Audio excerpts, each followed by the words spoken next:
கார்த்திகை மாதம் வந்தாலே நமக்கெல்லாம் நினைவுக்கு வருவது சுவாமியே சரணம் ஐயப்பா என்கின்ற கோஷமும் ஐயப்ப பக்தர்களுடைய 48 நாள் விரதமும் தாங்க.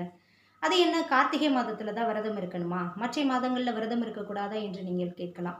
நாம் இந்து முன்னோர்கள் கடைபிடித்த ஒவ்வொரு விஷயத்திலேயுமே ஏதாவது ஒரு அறிவியல் ரீதியான உண்மைகள் இருக்கத்தாங்க செய்கிறது. பகல் இரவு இரண்டும் கலந்ததுதான் ஒரு நாள். அதே போல நம் முன்னோர்கள் வருடத்தையும் உத்தராயணம், அதாவது வருடத்தின் பகல் பொழுது என்றும், தட்சணாயணம் வருடத்தினுடைய இரவு பொழுது என்றும் பிரித்து வைத்தனர்.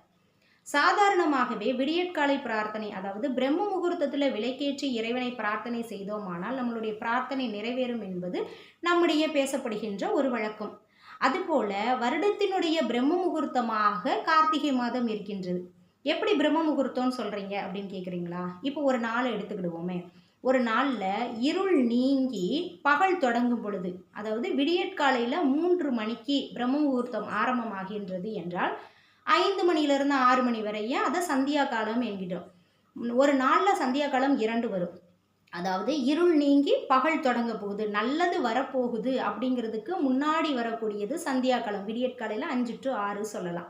இதே சந்தியா காலம் பகல் முடிஞ்சு இரவு தொடங்கக்கூடிய சாயங்காலத்திலையும் வரும். அது இருள் தொடங்க போகுது, கெட்டதை ஆரம்பிக்க போகுது அப்படிங்கிறதுக்குரிய சந்தியா காலம். இதில் எது பிரார்த்தனைக்கு உகந்ததாக நம் முன்னோர்கள் சொல்லியிருக்காங்க? விடியற்காலையில் உள்ளது. அப்போ 3 மணி பிரம்ம முகூர்த்தமாக இருக்கிறது, 5 மணியிலிருந்து 6 மணி வரைய சந்தியா காலம் இருக்கிறது. இந்த வேளையில் இறைவனை பிரார்த்தனை பண்ணால் நம்மளுடைய பிரார்த்தனை நிறைவேறும் என்று நம் முன்னோர்கள் கண்டறிஞ்சு இருக்கிறாங்க.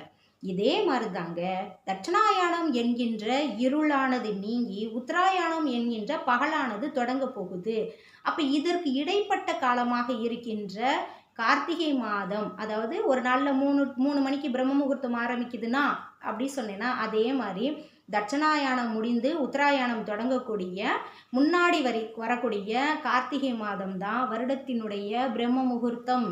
அதற்கப்புறமாக வரக்கூடிய மார்கழி மாதம் அப்படிங்கிறது சந்தியா காலம், வருடத்தினுடைய சந்தியா காலம். அதாவது இருள் நீங்கி பகல் தொடங்க போகுது. இதே மாதிரி சந்தியா காலம் பகல் முடிஞ்சு இருள் தொடங்கும் போகுதும் வரத்தான் செய்யும், அப்படி தானே? அப்போ இறைவனை பிரார்த்திக்கக்கூடிய நல்ல காலமாக இருக்கக்கூடியது இது கார்த்திகை மாதமும் மார்கழி மாதமும். அதனால தான் நல்லது தொடங்க போகக்கூடியதுக்கு முன்னாடி இருக்கக்கூடிய சந்தியா காலம் மார்கழி அப்படிங்கிறதுனால தான் கண்ணனை கீதையில் மாதங்களில் நான் மார்கழியாக இருக்கின்றேன் என்று கூறியிருக்கின்றார்.